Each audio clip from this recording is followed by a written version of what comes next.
My name is Shaun Overton, and I'm turning this into a desert forest.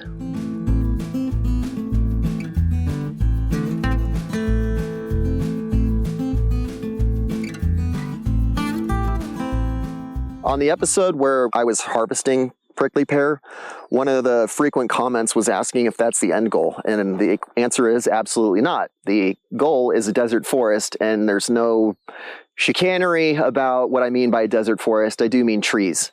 So the reason that we're intentionally establishing prickly pear is this little example that occurred natively. We have prickly pear. This has grown to enough where it's created a little microclimate that it's been able to grow other native species around it. So you have this grama grass here, which is thriving in the extra shade provided by the prickly pear, and also the very slight increase in humidity and shade provided by this plant. And then we have a couple other little species. I forget what this is called. That prickly pear got me. But this little shrub here, I see this all across the ranch, and it's not a coincidence that it's established right by the cactus. And there's another little one on the backside here. We have this little guy. I think I saw there's this little guy down here. So not being a botanist, I'm able to find 4 support species all around where the prickly pear has created a friendly home. So if I expand this area to where we have a really dense concentration of prickly pear, this will happen at a much larger scale. And there's a tipping point where this isn't likely to expand on its own. It's just a little too isolated. So if we can build a concentrated bed, an island of fertility, then we can start providing the soil conditions that eventually lead to trees. The prickly pear create the microclimate. The microclimate leads to grasses and forbs. And then when you have grasses and forbs established, you're building a fungal network in the soil. And that fungal network is really important for getting trees established. So when we have these grasses and forbs, then we'll follow that with trees and ultimately get towards the desert forest. All right, so here are about 3,500 cactus pads. Here. Right here. Okay. I got one more chain on the back, and then, if you don't mind. I don't want to be standing around if you got time to do so. Feel free to get on the gate. All right. Careful with what you offer, because I won't be shy. Man, this billboard really held up. I mean, obviously they're made for being out in the sun. That's the whole point. I wasn't sure how folding it was going to work over the thorns, but it looks like it's coming off real easy. Roll it back. Yeah. Just don't take it for granted that the thorns are not there, because yeah, they've shriveled out, but they look okay. I left tongs here, but I also brought some in a truck just in case. Here we go. Grab a pair.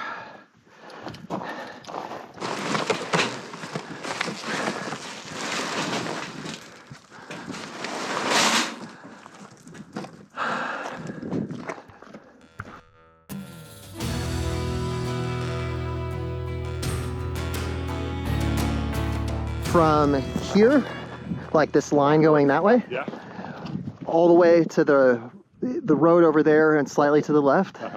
It's exactly 0.97 acres. So more or less, we're gonna try to fill this section with cactus around the bathtubs. What we're gonna do is we're gonna plant 9 prickly pear in the bathtub and 9 out of the bathtub. And you're gonna try to plant a little L in the bathtub and a little L out of the bathtub.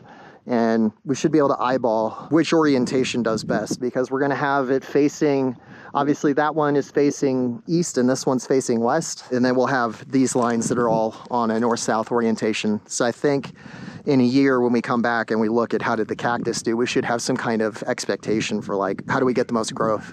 Okay. This is not rocket science. Like Daniel was telling me a story about running a brush hog and spreading cactus everywhere. Yeah. So you literally just want to make contact with the ground. That's it. Yeah. Like I want to elaborate, but it really is just put it on the ground. It's going to be better to finish up what we can here while the trailer's here, and then I can put the trailer on the truck and we can just walk the trailer down the hill so we're not walking as much. 3,499 to go.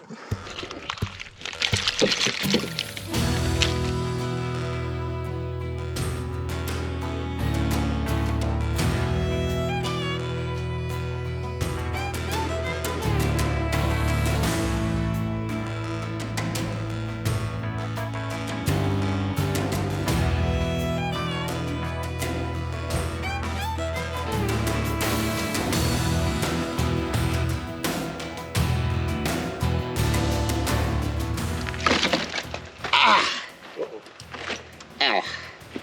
Well, Ouch. it's inevitable. Yeah.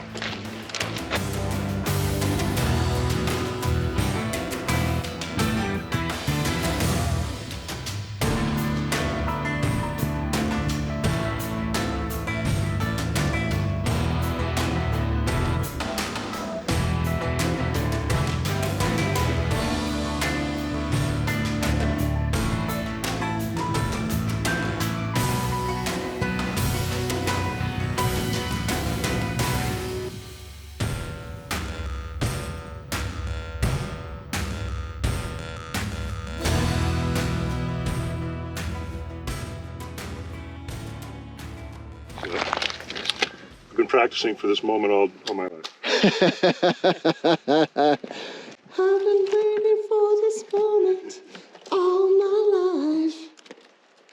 Hold on. Next one. No. I'm waiting for my recording contract.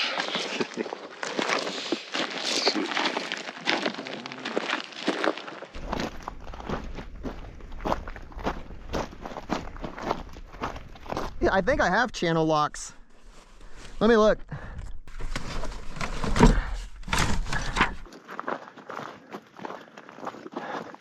All right, here you go. Here's some channel locks. Oh, awesome. Let's see how they work. I don't know if you wanted actual needle nose, and I got regular pliers too. I think it's just the channel locks. Yeah. Okay. I'm just finding I'm having to chop a lot of these. I think regular pliers might work too. Yeah, then I can pull on it without the things pushing out. Did you guys want to try regular pliers? I don't have a preference. Nah, these are good for now. Okay. Take it up. Put these back in. Yeah. Because I don't really like them. They're heavy. So many people have been asking about beavers, and especially desert beavers. Yeah. I contacted a specialist, and I contacted IMRS, Yeah. my neighbor, and I asked them, are there any Rio Grande beavers around? And they said they've caught them on camera before. But what's interesting is Rio Grande beavers don't actually build dams. Really? They burrow. So even if I had beavers... yeah, they're not going to do what you want them to do. Well, actually, I take that back. They burrow, but only in the Rio. So Okay. in smaller creeks, they'll still make dams. Oh, really? Okay. Yeah. Yeah, try and build it up. Yeah. Yeah. But in the larger waterways, they don't need to. There's no Yeah, point. but you have to have water before they're going to show up. Yeah, I have to have a lot more water before Yeah. I have to worry about beavers.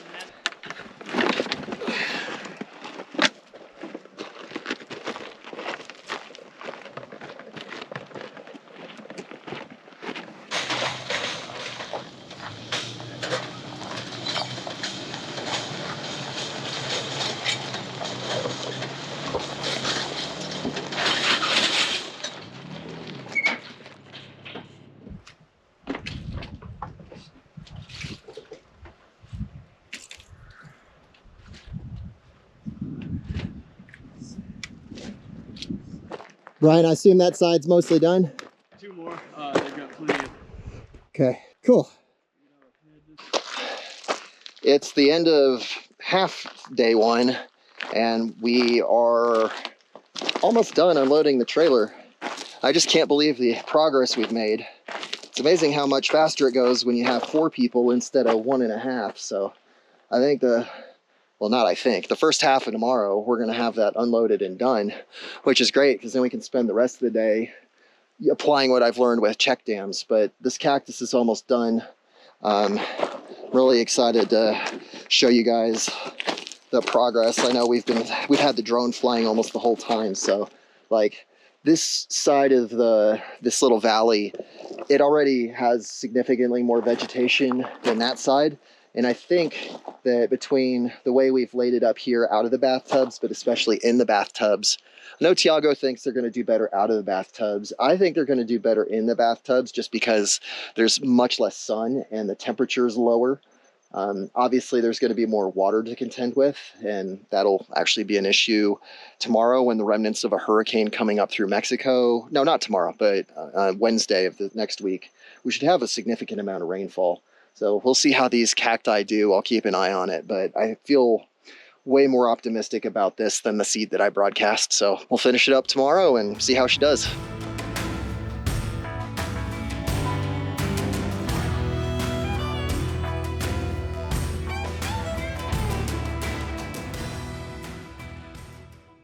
Yeah, that's all volunteer growth. I think I was talking to Doug about that yesterday. It's Arizona poppy. It sets out those pretty orange flowers. But as soon as you get the seeds actually in there, and especially the natives, like that should be the consequence over time.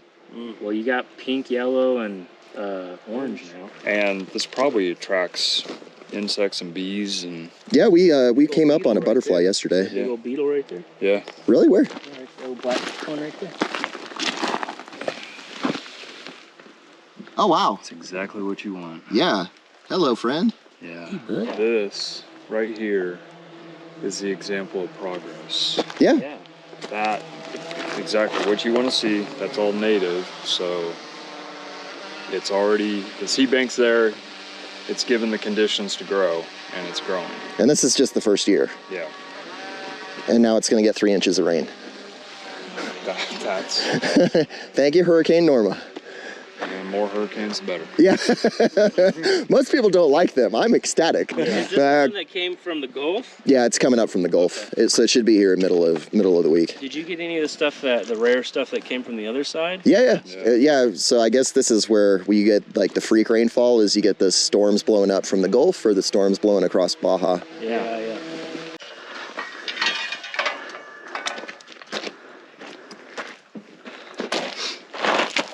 Some of the viewers this morning were suggesting that we use shovels to pick up the loose pads. I'm not at all convinced it's gonna work, but I figure like we're doing so much bending over, it's worth a shot. And then when I mentioned disturbing the soil, this is probably gonna be the best thing. So maybe we can have like a picker, and then we'll see whether collecting the pads with a rake or a shovel makes a difference.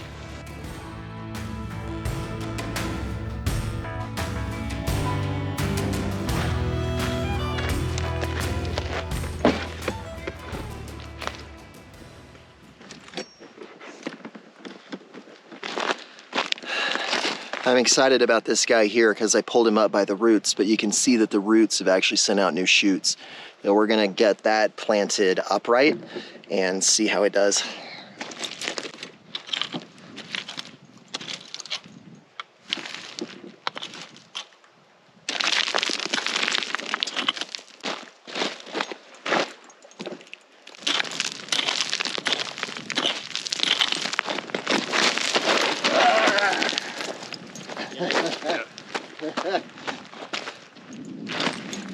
Look at that, more roots. I was gonna plant that guy upright, but he's now going to get put on that paddle.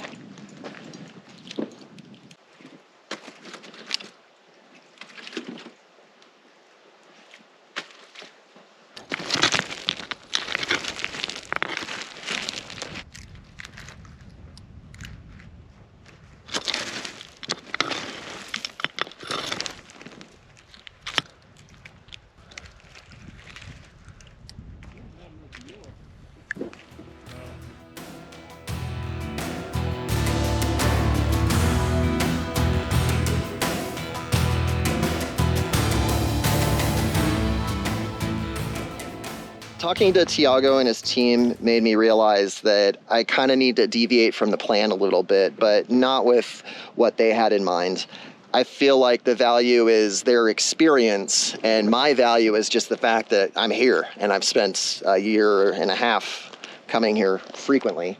And what I've noticed is that the cacti that got knocked down by our mini excavator are really struggling. Let me show you that, and then I'll explain what I did here. To do that, I don't have to go very far, because this is really struggling because it was run over by a mini excavator. If you look at all these baked pieces laying around, nobody cut these, nobody did anything to knock them over other than run a track over it.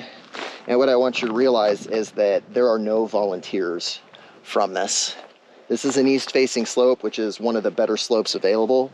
And even still, those many pads getting knocked over and making reasonable contact with the soil, there's no volunteers, which tells me that it's the sun that's the biggest problem. Everything I can do to minimize the sun is probably the winner. I think what's worth testing is in the bathtub, out of the bathtub. But aside from that, we just want to figure out how do we keep as much sun off of these cacti as we possibly can. The most distinguishing feature in this valley is that radar array on top of Eagle Mountain. It is at about 7,500 feet, and you can see that little white dome from almost everywhere in the valley, which is called red light draw. So what I did is I thought, okay, what do I have available that faces north? And ideally even angles north. So if you think about a solar panel, how you want it angled at the sun due south, more or less. This I want angled away from the sun, due north as much as possible. That'll keep the sun off it at an absolute minimum. And then as that starts sending out new paddles, then we'll see what the cacti do. But I think my priority right now is just keeping those paddles alive and getting them established. And then we can worry about how do we get the best growth pattern with the cacti that we get to take. Even with a little stand like this, where this guy's on the top of the hill, he's really struggling. Even here, one, you've had probably a deer come take a bite out of this. And then number two is you can see this organic matter that's building up. Like right under there, in these little nooks and crannies, the soil is starting to improve.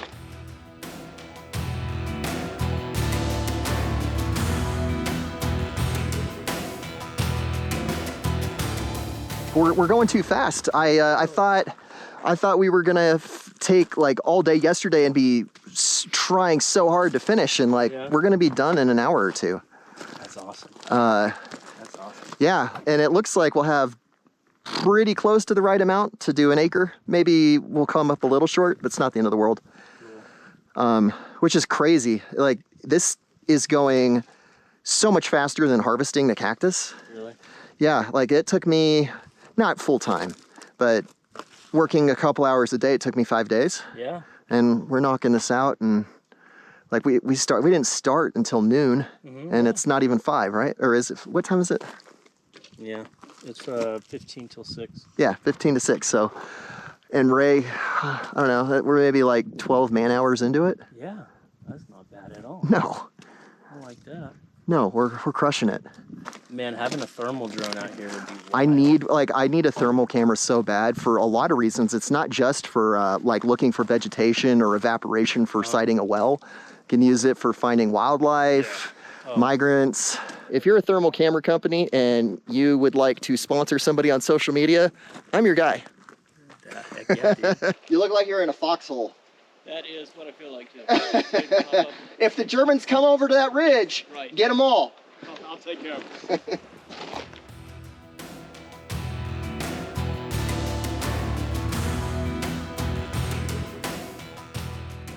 Is it just me, or does it start to feel like we're running out of dirt bathtubs to fill?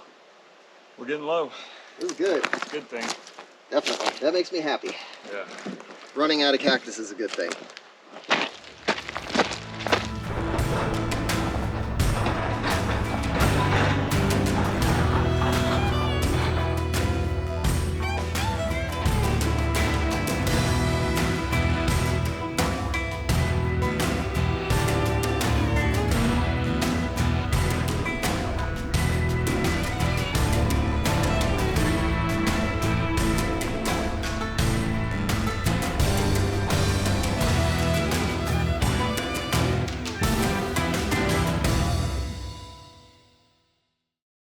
When it comes to transplanting cactus, this is actually a great example. That clearly wasn't here before we dug the dirt bathtubs. We ran over this with a mini excavator, built up this pile, and this pad clearly got stuck in the debris. And yet it has rooted in 9 months. It set out 1, 2, 3, 4, 5, 6 paddles. So this thing's just going to keep on growing. We also have another one right here that's established, and this paddle was buried, and yet it was able to take off. So we did that times 3,500.